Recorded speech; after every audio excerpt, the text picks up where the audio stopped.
Assalamualaikum warahmatullahi wabarakatuh. Sampurasun.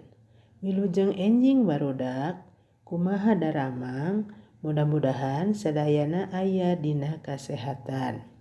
Urang tepang deui dina pangajaran basa Sunda, nu temana ngurus diri sorangan. Materi ajarna nyaeta ngaregepkeun carita. Barudak ayeuna ibu bade macakeun carita ku hidep regepkeun sing suhun. Nami abdi Mida, umur abdi 6 tahun. Abdi kelas 1 SD. Nami SD abdi Cidora. Bumi abdi di Jalan Panorama.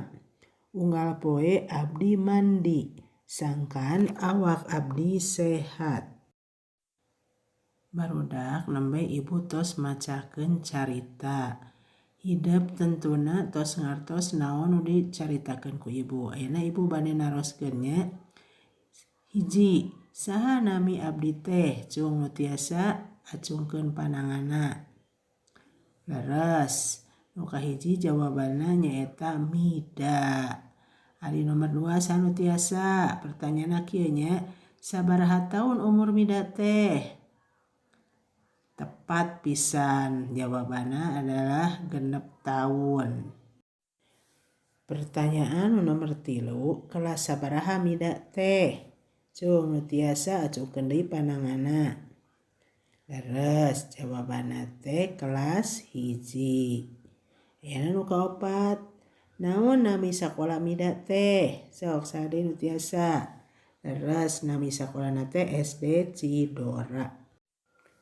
Nu nomor 5, pertanyaanna kieu nya barudak, di mana bumi Mida teh? Cung nu tiasa acungkeun deui pananganna. Leres, jawabanna nyaeta di Jalan Panorama. Alhamdulillah, materi ngaregepkeun carita tos rengse didugikeun ka hidep. Mudah-mudahan urang tepang deui dina video berikutna. Hatur nuhun. Assalamualaikum warahmatullahi wabarakatuh.